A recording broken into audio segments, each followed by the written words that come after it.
Baik-baik, Pak. Pak Mukilan, bisa diceritakan kelompok tani Gemaripah ini berdiri sejak kapan, Pak? Oh bisa. Di kelompok tani Gemaripah ini berdiri sekitar tahun 2015. 2015, Pak. Ya, 2015. Nah, sampai sekarang sudah berapa anggota yang berada di kelompok tani Gemaripah? Kelompok tani Gemaripah ini karena nggak satu macam yang ditangani, ada peternak, ada perikanan, jadi anggotanya semua totalnya sekitar 18. 18 orang. Nah, Pak Mukilan, kemudian rata-rata ya kelompok tani Gemaripah ini anggotanya keluhan apa saja yang biasa dialami? Keluarnya kayaknya ya masalah pupuk, biasanya sulit tuh mendapatkan pupuk. Masalah produksi bacanya teman-teman sudah nggak ada keluhan, sudah bisa semua. Nah, setelah kita membahas mengenai kelompok tani Gemaripah, kita akan membahas mengenai brokoli dan kembang kol yang Pak Mukilan budidayakan. Sejak kapan budidaya brokoli ini, Pak Mukilan? Sekitar 6 bulan yang lalu. 6 bulan yang lalu. Nah, tentu ada alasan kenapa milih menanam brokoli atau kembang kol. Alasannya begini, dulu kan nanam bawang merah. Bawang merah itu waktu itu saya nanam pertama kali 2017 nanam 8 kilo berhasil. Terus nanam 20 kilo lagi berhasil.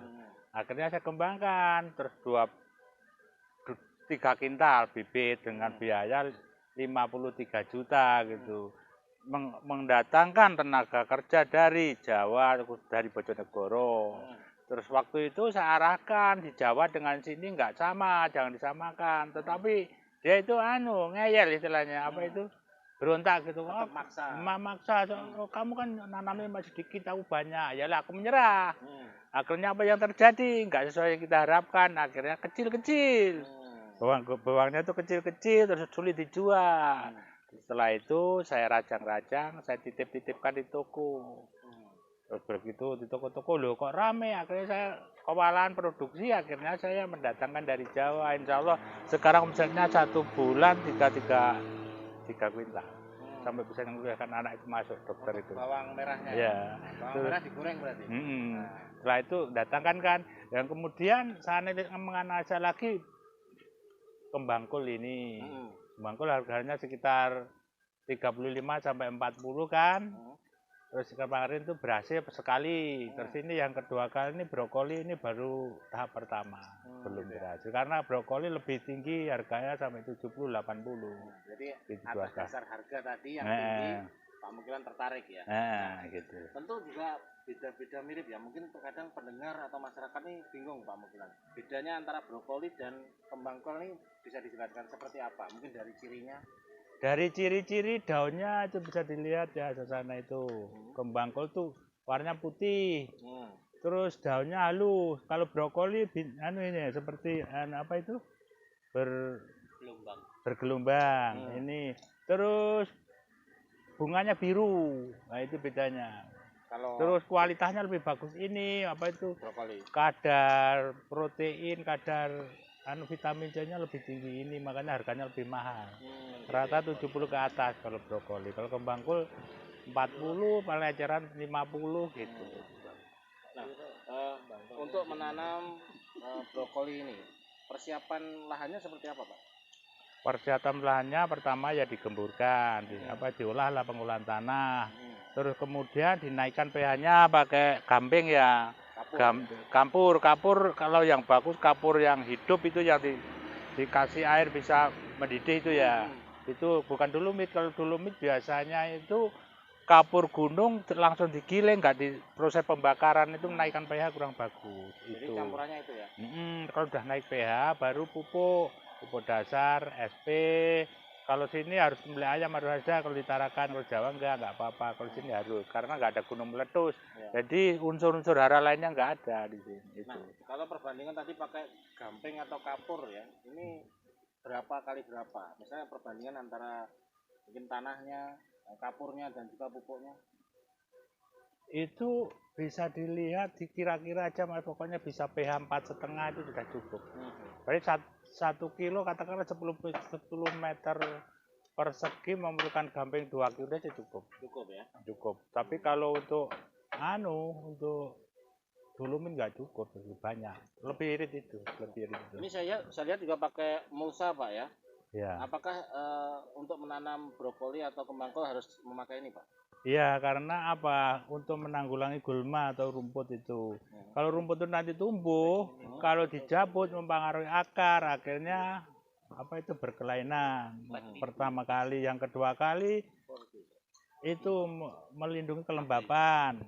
Ya, yang ketiga kali untuk melindungi pupuk biar nggak larut dari hujan. Karena tanda hujannya kan tinggi di sini utara.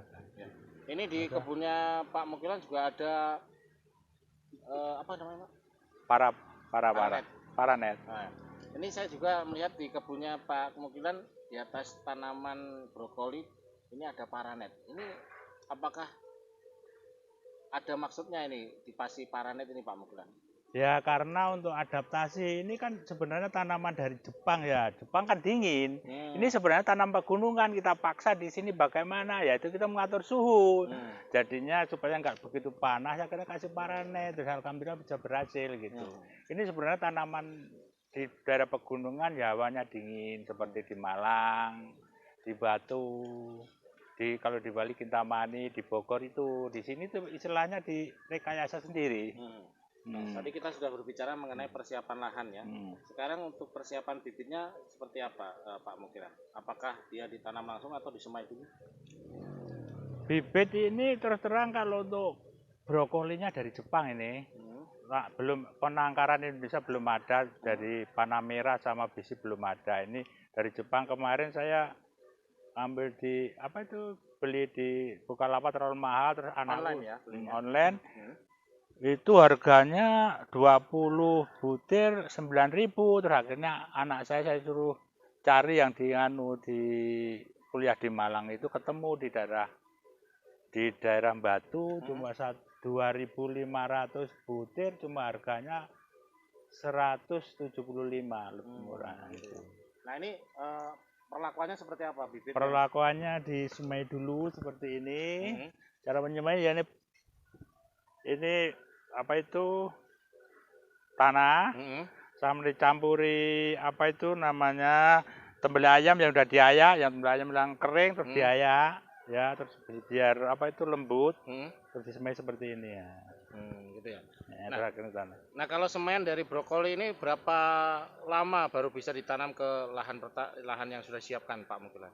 24 hari sampai 1 bulan 35 hari. 35 hari. Itu sudah kira-kira sudah tumbuh berapa senti pohonnya? Sudah daun 3 sampai 4. Daun 3 sampai 4. Nah, kalau misalnya bibit yang sudah disemai kemudian ditanam di lahan yang sudah disiapkan Pak Mukilan, perawatannya seperti apa? Perawatannya dijaga jamurnya. Terus sama dari dari serangga seperti ulat. Namanya cuma ulat aja kayaknya, ini lain-lainnya nggak ada. Gitu ya.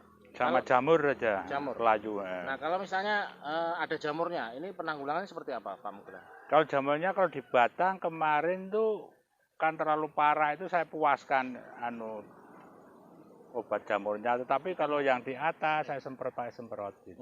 Gitu ya. Nah kalau tadi kendalanya jamur sama ulat. Kalau ulat? Kalau ulatnya nggak parah ya pakai Purakron bisa, tapi kalau parah pakai regen. Regen itu sistemnya sistemik, begitu dia bau aja mati. Tapi kalau lain-lainnya biasanya kontak, kalau nggak kena menjadi sasaran nggak mati, bedanya itu. Gitu ya. Nah kalau untuk penyiraman? Kalau penyiraman dikira-kira sendiri, hanya ini sore siang ini layu, terus sore disiram, gitu aja. Kalau hujannya setiap hari ya nggak usah nyiram. Ya. Gitu. Kalau brokoli ya ini bisa nanti dipanen umur berapa Pak Mukilan? Dari tanam 3 bulan panen. 3 bulan panen. Kalau kembang kol 2 bulan. Nah dari pengalaman Pak Mukilan menanam kembang kol juga, lebih rumit mana menanam brokoli sama kembang kol? Kurang lebih sama saja, cuma waktunya aja. Kalau kembang kol kan cuma 2 bulan, kalau brokoli kan 3 bulan beda. Cuma harganya selisih jauh kan. Harganya maksimal 40 kalau kembang kol, kalau brokoli kan sampai 70-80 bedanya itu. Nah, Sisi waktu. selama ini pupuk yang dipakai apakah organik atau ada tambahan pupuk kimia? Ada pupuk organik, pupuk kimianya ya pakai itu SP sama Mutiara NPK itu. Lain-lainnya pakai Biomister Tani saya. Yang di sini yang punya cuma aku aja di Tarakan. Nah, kemudian selama penanaman ini apakah juga ada pendampingan dari Dinas Pangan dan Pertanian Kota Tarakan? Selama ini belum ada. Justru Dinas Kota Tarakan ini kayaknya mengambil contoh dari saya gitu. Gitu ya Pak Mukilan. Jadi Pak Mukilan yang mencoba pertama membudidayakan brokoli yang tanaman ini sebenarnya adalah untuk cuaca yang dingin, tapi dicoba dibudidayakan di wilayah Kota Tarakan yang cuacanya juga lumayan panas. Nah Pak Mukilan, kendala-kendala yang sudah dihadapi untuk dalam penanaman ini apa saja Pak? Selama ini kendalanya belum ada, cuma layu sudah bisa diatasi juga. Kalau layu untuk mengatasinya? Ya jamur, terutama dinaikkan pH-nya. Ini kan yang sudah kedua, enggak diolah lagi. Kalau yang sudah diolah lagi bagus. Ini setelah ditanami kembang kol, brokoli ini, jadi enggak diolah lagi kemarin kan. Jadi mungkin pH-nya kurang naik, jadi harus pakai. Seharusnya dirubah lagi, kasih kapur lagi, baru enggak layu. Nah Pak Mukilan, ketika panen kembang kol atau nanti brokoli ya, ini untuk penjualannya seperti apa? Biasanya online, dimasukkan di grup-grup, dimasukkan di pasar, di penjual-penjual sayur, banyak kalau masalah penjualan. Kalau penjualan nggak terlalu sulit ya Pak? Nggak terlalu sulit. Ada nggak yang mungkin masyarakat beli langsung ke kebun? Ada banyak. Justru mau memasarkan karena mau bikin online, dipoto dulu itu banyak gitu. Karena baru saya kan yang menanam di Tarakan sini. Di Kalimantan Utara, entah itu di Tanjung Selor, Malinau, kembang kol ataupun brokoli ini. Boleh saja, justru itu ya saya harapkan karena bisa bisa istilahnya kita sedekah ilmu. Katanya sedekah ilmu itu nggak ada putusnya nanti setelah mati. Nah, dengan adanya budidaya yang dilakukan oleh Pak Mukilan dan juga Pak Mukilan sebagai ketua kelompok tani yaitu Gemah Ripah yang ada di Kelurahan Karangharapan, tentu punya harapan ke depan ya dari Pak Mukilan sendiri atau para anggota. Harapan sebagai petani apa Pak Mukilan? Harapannya bagi petani yaitu mudah-mudahan supaya hasilnya melimpah dan penjualannya tetap enak. Karena apa? Kalau udah overproduk biasanya kan kewalan kita penjualannya. Tarakan kan lingkupnya kan sedikit. Jadi kalau bisa kita planning ya, yang sini kelompok tani sini nanam gini, kelompok tani sana nanam gitu. Jadi nggak sampai overproduk. Maksud saya gitu, harapan saya seperti itu. Kalau harapan kepada pemerintah? Pemerintah nggak ada, kayaknya langsung pokoknya yang community seperti contoh harus nanam lombok, padahal lombok ini saat ini kan jatuh harganya. Kemarin saya juga dapat proyek nanam lombok, dapat biaya 3 juta itu. Mau nanam. Selama ini kan bantuan dari pemerintah ini apa mau direncanakan suruh nanam lombok itu dengan biaya dikasih biaya 3 juta untuk nanam, percontohan lah bagaimana caranya, teori-teorinya sudah ngasih tahu kelompok tani sini. Berhubung saya kan juga pembina.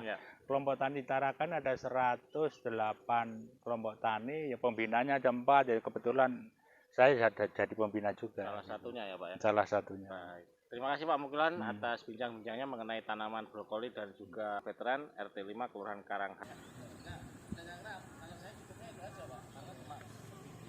Kan tak tambahin narasi.